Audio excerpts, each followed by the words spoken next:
So I have a very big good news for all the NEET aspirants. Welcome or welcome back to my YouTube channel. I am Shriyansh, first year MBBS student. तो अगर ball एक दीवार पे किसी angle पे hit करती है तो उस बॉल का एक्सेलरेशन होता है a=2v। तो अगर आपकी भी फिजिक्स वीक है या आपको ऐसा लगता है कि फिजिक्स की वजह से अगर सिलेक्शन नहीं हो पाया तो, या जो ड्रॉपर्स है जिनका फिजिक्स की वजह से ही सिलेक्शन होता था, तो आज से इस चैनल पे मैं स्टार्ट कर रहा हूँ फिजिक्स की चैप्टर वाइज सीरीज, जिसमें मैं हर चैप्टर को एकदम बेसिक से स्टार्ट करती हूँ, उसके हर एक टॉपिक को एकदम डिटेल में कवर कर रहा हूँ। तो इस सीरीज का फर्स्ट डे जिसमें चैप्टर मोशन इन 1D से स्टार्ट कर रहा हूँ, जो कि 3 से 4 वीडियोस में कवर हो जाएगा।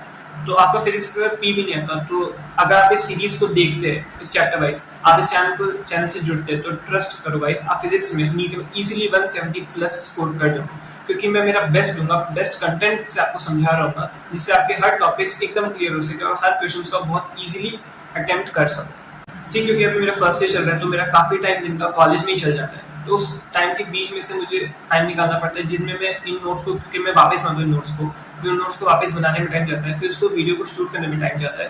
तो इसके बीच में मुझे काफी मेहनत लगती है इन वीडियोस को बनाने के लिए। तो अगर आपको इन वीडियोस से अच्छा लगे, आपको टॉपिक समझ में आए, तो प्लीज लाइक एंड सब्सक्राइब जरूर करें, क्योंकि आपका एक लाइक और आपका एक सब्सक्राइब मुझे काफी मोटिवेट करता है इन वीडियोस को बनाने के लिए और आगे वाली वीडियोस के लिए, जिनके लिए और अच्छी मेहनत कर सकूं। तो please not forget to like and subscribe. See आप 11th में 12th में ड्रॉप ईयर हो, किसी भी आप सिचुएशन में क्यों ना, आप इस वीडियो को देख सकते हो, क्योंकि जिनके 11th हो चुके हैं, क्योंकि काफी सारे स्टूडेंट्स की 11th के टाइम होता है क्योंकि वीक रह जाती है, वो 12th में उनको ज्यादातर कवर कर रहे होते हैं। तो आप 12th में हो तो वेब इन वीडियोस को भी देख सकते हैं। आप 11th में हो, आपका 1D हो चुका होगा, आप इसका रिवीजन देख सकते हो। और अगर आप ड्रॉपर हो तो अभी आपका ड्रॉप सेशन स्टार्ट होगा, आपने अभी ड्रॉप लिया ही होगा, तो आप अभी यहाँ से 1D को मेरे साथ कवर कर सकते हो। तो अगर आपको वीडियो अच्छी लगे तो लाइक करना, सब्सक्राइब करना, और नीचे आप कमेंट्स में बताना कि आपको इस टॉपिक्स, इस वीडियो से टॉपिक समझ में आ रहे हैं या नहीं, क्योंकि इन कमेंट्स के थ्रू ही मुझे पता चलेगा कि आपको कैसा लग रहा है, आपको समझ में आ रहे हैं या नहीं आ रहे हैं। Please do not forget to like, subscribe and comment. So let's get start. तो हम स्टार्ट करते हैं 1D। तो 1D में आपको 4 वीडियोस में कवर कर रहा हूँ, जिसमें कि पहली वीडियो में मैं कवर करूंगा distance and displacement, speed, velocity, average speed and average velocity, और एक्सेलरेशन एंड रिटार्डेशन। मतलब ये बेसिक्स होंगे इस फर्स्ट वीडियो में, जो कि आगे की पूरी चैप्टर में काम आएंगे। सेकंड वीडियो में कवर होगा इक्वेशंस ऑफ मोशंस और 1D में जो ग्राफ्स होते हैं वो। थर्ड वीडियो में कवर होगा मोशन अंडर ग्रेविटी, और लास्ट फोर्थ वीडियो में कवर होगा रिलेटिव वेलोसिटी इन 1 डायमेंशन और कुछ इंपॉर्टेंट क्वेश्चंस। वो इंपॉर्टेंट क्वेश्चंस जो कि काफी फ्रीक्वेंटली आपको जब आप सॉल्व करो तो वो क्वेश्चंस काफी बार आपको देखने को मिलते हैं। तो हम स्टार्ट करते हैं 1D। सबसे पहले 1D में रेस्ट और मोशन। तो रेस्ट और मोशन दोनों जो होते हैं रिलेटिव पोजिशंस होते हैं, दे आर नॉट एब्सोल्यूट। मतलब वो अगर इंसान को, जैसे कि आप वीडियो देख रहे हो, तो इस वीडियो को आप देख रहे हो तो आप एक जगह बैठे हो, पर आप रेस्ट पे हो, आप रिलेटिवली रेस्ट पे हो, आप एब्सोल्यूटली रेस्ट पे नहीं हो। अब इसका मतलब क्या हुआ, जैसे आप इस वीडियो को बैठ के एक जगह पे देख रहे हो, तो आपके सामने वाले पर्सन के रिस्पेक्ट में आप रेस्ट पे हो।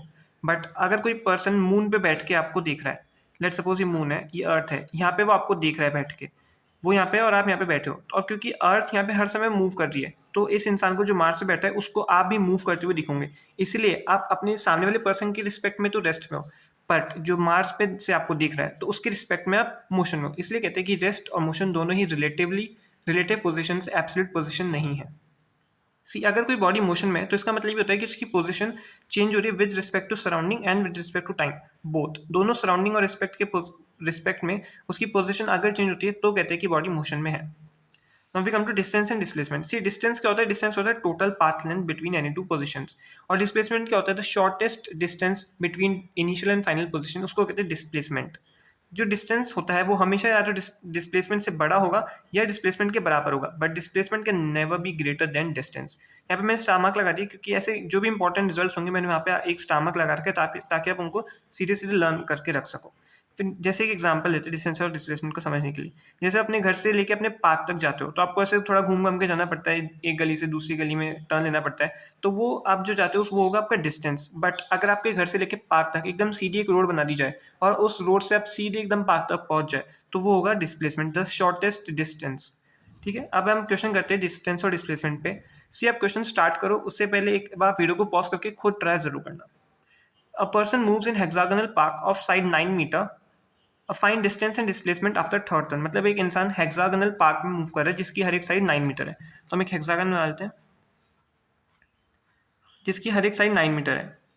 अब पूछे distance and displacement after third turn. तो लेट्स सपोज पर्सन ने यहाँ से मूव किया, वैसे क्या, ये उसका फर्स्ट टर्न हुआ, यहाँ पे गया तो सेकंड टर्न हुआ, यहाँ पे गया तो उसका थर्ड टर्न हुआ। तो यहाँ से जब वो चला यहाँ तक पहुंचा तो उसमें डिस्टेंस और डिस्प्लेसमेंट कितना कवर किया।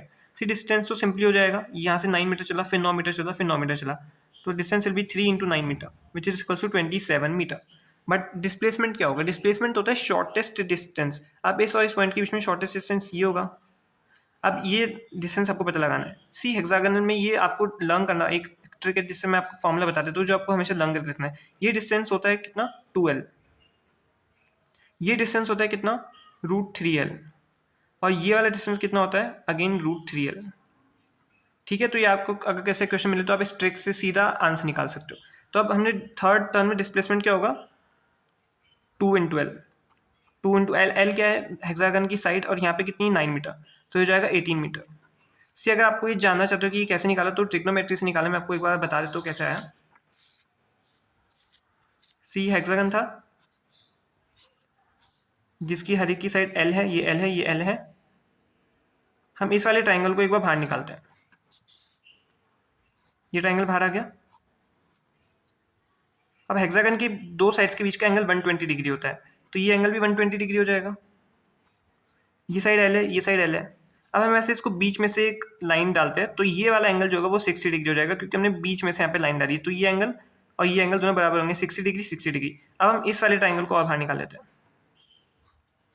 अब इन दोनों साइड्स के बीच का एंगल 60 डिग्री है, ये साइड एल है। हमें ट्रिग्नोमेट्री से पता होता है अगर ये साइड एल है, ये एंगल 60 डिग्री है, तो ये वाली साइड होगी L sine 60 degree, L sine 60 degree.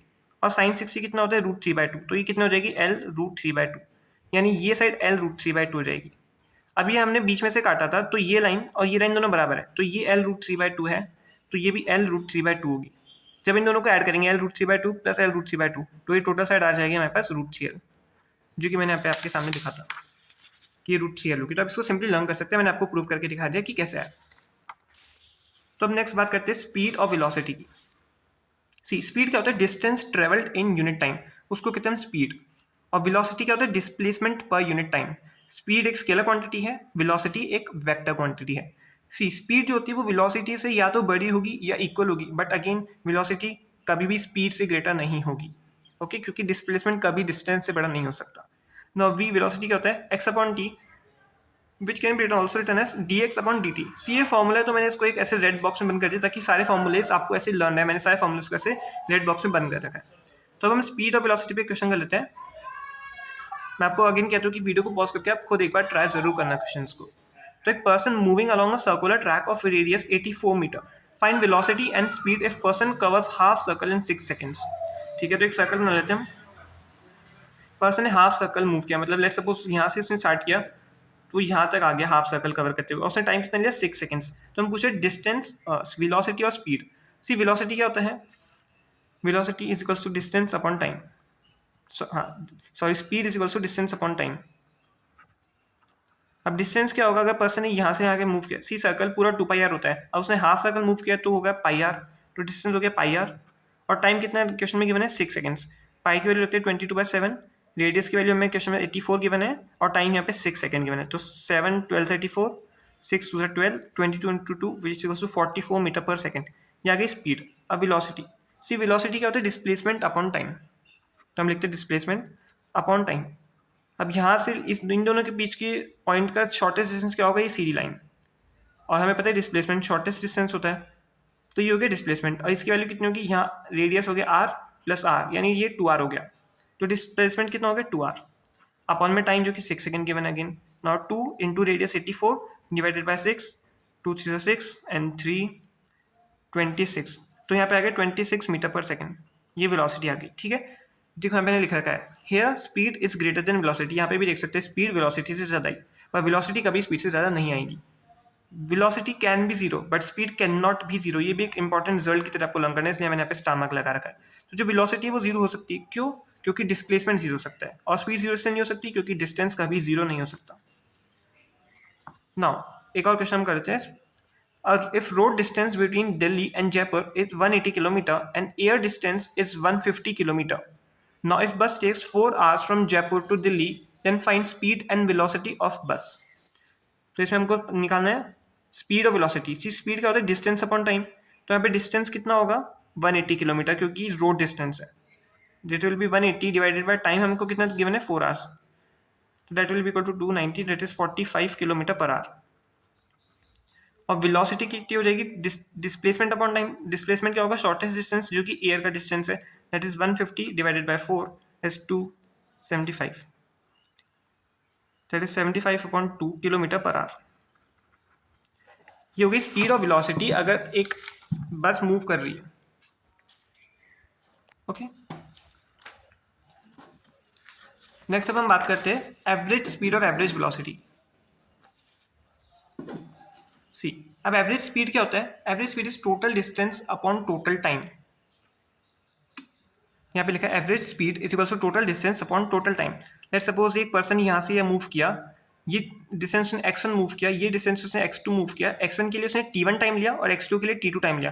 तो एवरेज स्पीड क्या हो जाएगी? Total distance upon total time, जिसको हम लिखेंगे x1 plus x2 divided by t1 plus t2। वहीं अगर हमको इसकी एवरेज वेलोसिटी निकालनी होती तो एवरेज वेलोसिटी क्या होती है? नेट डिस्प्लेसमेंट अपॉन टाइम, क्योंकि वेलोसिटी आ गया तो वेलोसिटी के साथ डिस्प्लेसमेंट अपॉन टाइम आएगा। ओके, अब एक मूविंग बॉडी के लिए average velocity may be zero, क्योंकि डिस्प्लेसमेंट जीरो हो सकता है, but again average speed is never zero. ये भी मैंने यहाँ पे स्टार मार्क कर रखा है, मतलब आपको ऐसे रिजल्ट इसको आप लर्न रख सकते हो। ठीक है, अब हम देख लेते हैं कि किलोमीटर पर आवर को मीटर पर सेकंड में कैसे कन्वर्ट करते हैं, क्योंकि कुछ क्वेश्चंस में आपको यूनिट चेंज करनी पड़ती है वेलोसिटी की। जैसे हमको क्वेश्चन में 1 किलोमीटर पर आवर गिवन है, हमको उसको मीटर पर सेकंड में कन्वर्ट करना है, तो उसके लिए हमको क्या करना पड़ेगा? इंटू 5/18 करना पड़ेगा। ठीक है, अब देखो किलोमीटर पर आवर को हमने मीटर पर सेकंड में चेंज किया, मतलब बड़ी यूनिट को हमने छोटी यूनिट में चेंज किया है, तो हम मल्टीप्लाई करेंगे 5/18 में। अब क्योंकि बड़ी से छोटी में क्या है, तो ऊपर हम छोटा नंबर लिखेंगे, 5 छोटा नंबर है। ये ट्रिक है जिससे आप लर्न कर सकते हो कि हमको किससे मल्टीप्लाई करना है। 5/18, 5 छोटा नंबर है और किलोमीटर पर आवर को हमने छोटी यूनिट में कन्वर्ट किया, इसलिए ऊपर छोटा नंबर लिखा है। ओके, ये एक ट्रिक है कि आपको 5/18 कैसे लर्न रखना है। तो एग्जाम्पल के लिए 36 किलोमीटर आवर को हम लिखेंगे 36 इंटू 5/18 मीटर पर second, that is equal to 10 metre पर सेकंड। तो किलोमीटर पर आवर में वैल्यू बड़ी है और मीटर पर सेकंड में वैल्यू छोटी है। ओके, अब हम देखते हैं मीटर पर सेकंड को किलोमीटर पर आवर में कैसे कन्वर्ट करना है। तो इसके लिए हमको मल्टीप्लाई करना पड़ेगा 18/5। अगेन यहाँ पे हम छोटी यूनिट को बड़ी में कन्वर्ट कर रहे हैं, तो ऊपर हम बड़ा वाला नंबर लिखेंगे 18। ये अगेन ट्रिक आपको कैसे लर्न रखना है। तो एग्जाम्पल के लिए 20 किलोमीटर पर आवर को हम कन्वर्ट करेंगे, तो करेंगे 20 into 18/5 which is 72 kilometre per our. 72 यहाँ पे मीटर पर सेकेंड है, 20 metre per second which is equal to 72 kilometre per hour. अब हम क्वेश्चन करते हैं again, body covers first 20 kilometre in 2 hours, next 40 kilometres in 3 hours and last 50 kilometres in 3 hours. Find average speed. तो average speed क्या होता है? Total distance upon total time equals to total distance upon में total time. तो हम total distance यहाँ पे कितना हो जाएगा? 40 20 प्लस 40 प्लस 50, 20 प्लस 40 प्लस 50। क्यों? क्योंकि इसने पहले 20 मूव किया, फिर नेक्स्ट इसने 40 मूव किया, फिर से नेक्स्ट 50 मूव किया, यानी 20 40 50। तो टोटल डिस्टेंस 20 प्लस 40 प्लस 50। और इसके लिए इसने कितना लिया? 2 आवर, इसके लिए 3 आवर और इसके लिए भी 3 आवर। तो टोटल टाइम क्या हो जाएगा? 2 plus 3 plus 3 which is equal two divided by 2 plus 3 plus 3। तो 20 प्लस 40 60, 60 प्लस 50 110 डिवाइडेड बाई 8। तो ये क्या हो जाएगा? Average speed kilometre per our. Okay, ये तो एवरेज स्पीड का एक सिंपल क्वेश्चन हो गया, पर जरूरी नहीं है कि हर बार इतने ही सिंपल क्वेश्चन आएंगे, इसलिए हमको अब देखेंगे कुछ इंपॉर्टेंट केसेस। तो हम देखेंगे हमारे पास 2 केस होते हैं एवरेज स्पीड के लिए। एवरेज स्पीड के लिए मतलब कितने भी क्वेश्चन हो, इन 2 केसेस से आप हर क्वेश्चन को एवरेज स्पीड के सॉल्व कर पाओगे। तो सबसे पहला है केस 1। सी, केस 1 में क्या कह रहा है? Body covers first part with V1, second part of same length with V2 and third part of same length with V3। मतलब यहाँ पे जो है डिस्टेंस उसने सेम कवर किया हर पार्ट का। ये एक डिस्टेंस पार्ट का, ये दूसरा पार्ट है, तीसरा पार्ट है, मतलब हर डिस्टेंस जो उसने कवर किया है वो सेम डिस्टेंस कवर किया है। बट हर डिस्टेंस को कवर करने के लिए उसने वेलोसिटी अपनी चेंज किया है। यहाँ पे फर्स्ट एक्स को मूव करने के लिए उसने V1 वेलोसिटी से मूव किया है, सेकंड एक्स मूव करने के लिए उसने V2 वेलोसिटी को यूज किया है और थर्ड एक्स में वो V3 वेलोसिटी से मूव कर रहा है। तो इस केस में इसकी एवरेज वेलोसिटी क्या होगी? ये क्वेश्चन की एक लैंग्वेज होगी, तो आप इस क्वेश्चन को लैंग्वेज को समझ के ये केस बनाया। ठीक है, तो इस केस में इसका वी एवरेज क्या होता है? वी एवरेज हमें पता है total distance upon total time. Total distance हो जाएगा x1 plus x2 plus x3 divided by t1 plus t2 plus t3। ठीक है, अब देखो टाइम क्या होता है? Distance upon speed. तो हम यहाँ पे लिखेंगे टाइम को x upon v1 plus x upon v2 plus X upon V three. तो ये इससे क्या निकल जाएगा 3 upon 1 upon V one plus 1 upon V two plus 1 upon V three. ये क्या है? V average. ये वी एवरेज है।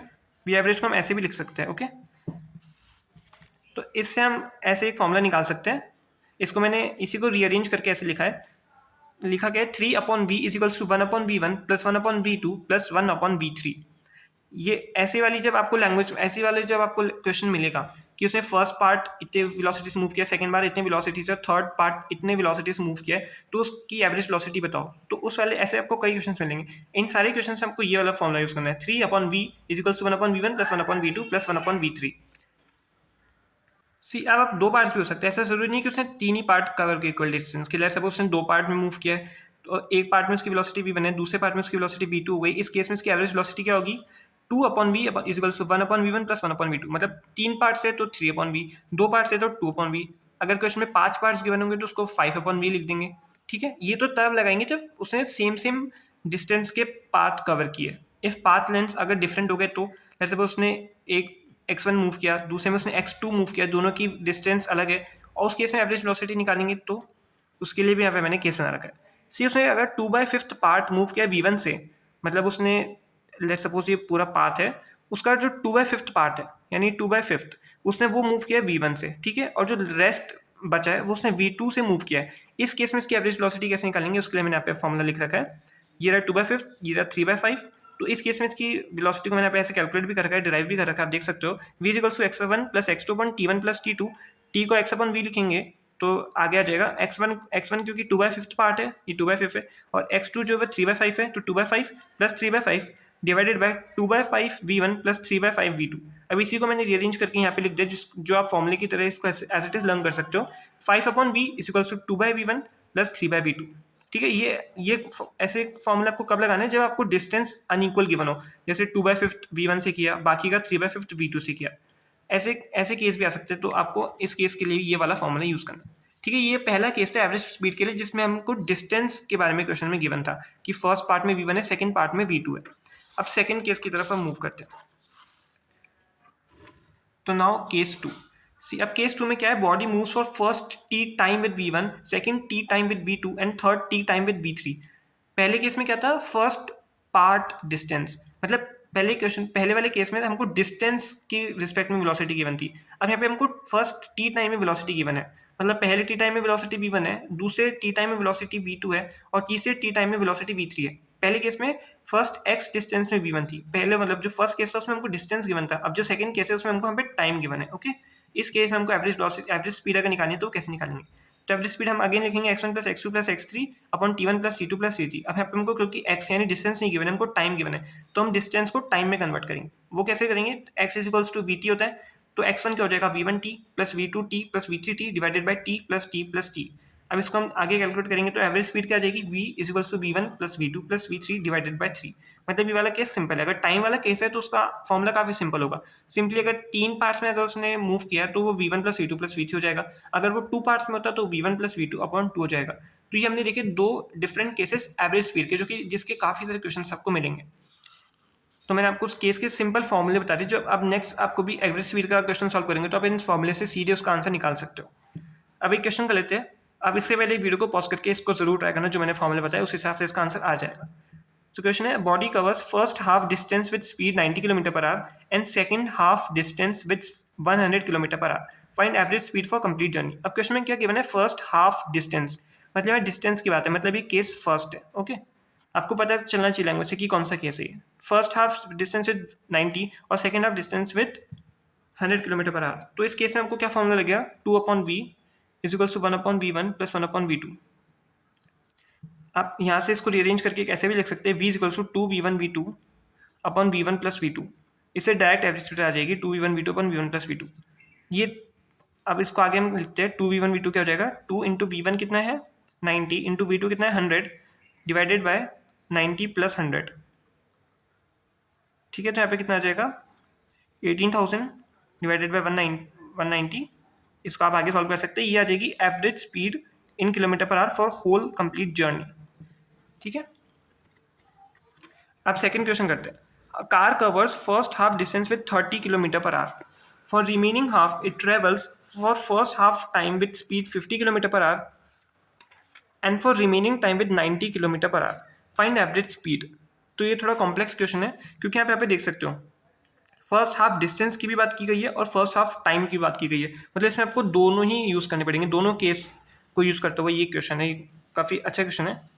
सी बॉडी पहले फर्स्ट हाफ डिस्टेंस में 30 किलोमीटर पर आवर से चली है और रिमेनिंग हाफ के लिए उसने हमको डिवाइड करा है दोनों टाइम के रिस्पेक्ट में, ठीक है। तो ये फर्स्ट हाफ है जिसमें उसने 30 किलोमीटर पर आवर से कवर किया है, ठीक है। ये तो फर्स्ट हाफ डिस्टेंस हो गया। अब सेकेंड हाफ डिस्टेंस जो है उसमें क्या कह रहा है कि first half time with speed 50, मतलब सेकेंड हाफ में भी जो फर्स्ट टाइम है, फर्स्ट हाफ टाइम वो 50 किलोमीटर पर आवर से है और इसमें जो सेकेंड टी टाइम है वो 90 किलोमीटर पर आवर से है,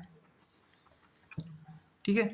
तो सबसे पहले तो ये जो सेकेंड वाला डिस्टेंस है इसमें क्योंकि फर्स्ट हाफ टाइम और सेकेंड हाफ टाइम है तो इसमें v1 प्लस v2 अपॉन 2 हो जाएगी एवरेज वेलोसिटी इस केस में, तो 50 plus 90 upon 2 which is equal to 70 kilometre per our.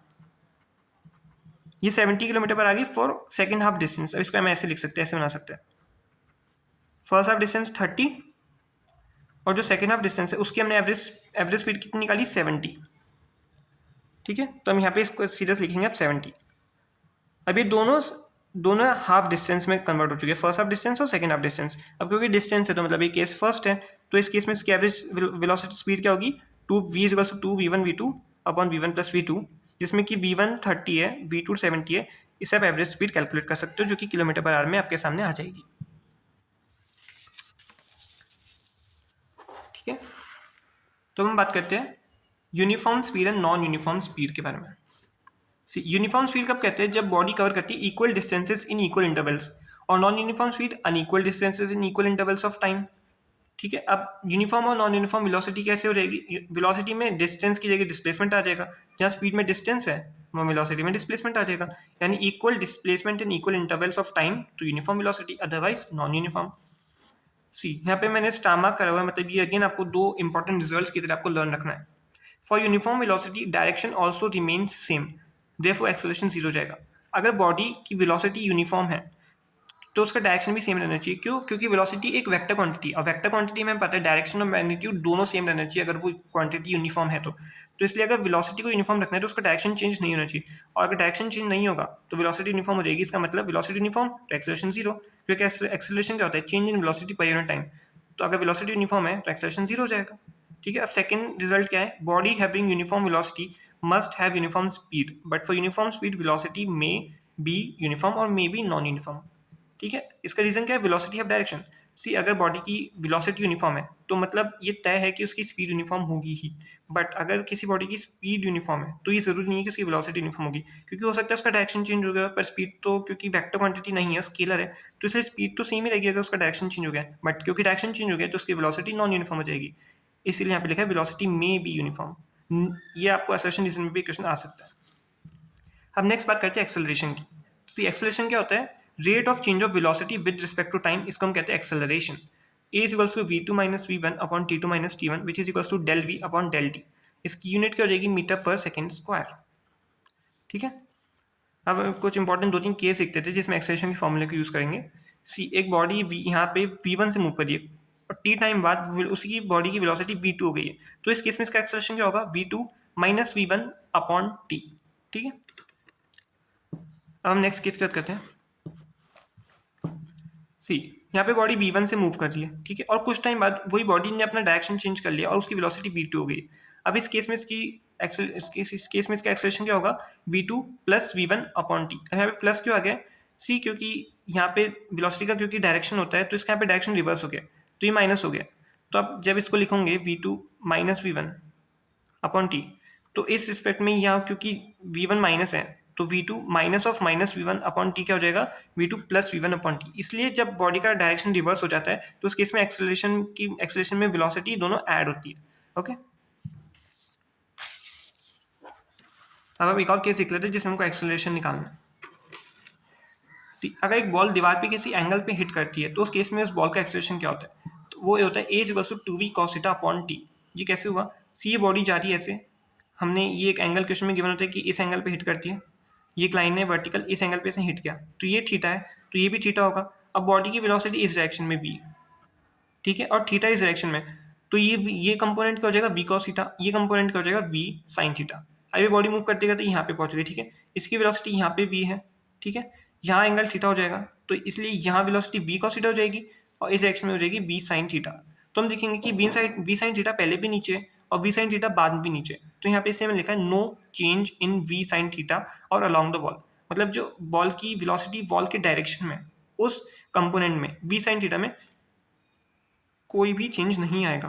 But we cos theta पहले यहाँ था, अब यहाँ हो जाएगा, तो मतलब वी cos थीटा का डायरेक्शन रिवर्स हो गया है, पहले इधर था अब इधर था। और मैंने अभी पिछले वाले केस में हमने देखा कि पहले वेलोसिटी अगर इधर है और बाद में वेलोसिटी इधर हो जाएगी, तो एक्सेलरेशन में वो दोनों वेलोसिटी ऐड होगी, ठीक है। तो अब वी cos थीटा इधर है, फिर बाद में वी cos थीटा इधर है, तो V cos theta plus V cos theta क्या हो जाएगा, 2v cos थीटा। तो इसलिए मैंने लिखा है 2v cos theta divided by T. ये सिंपल आपको ऐसा फॉर्मूला लर्न करना है, ऐसे केस बेस्ड क्वेश्चन आपको कई जगह आपको मिलेंगे, तो आपको नेक्स्ट बार इसी फॉर्मूले को यूज करके इसका एक्सेलरेशन निकालना है।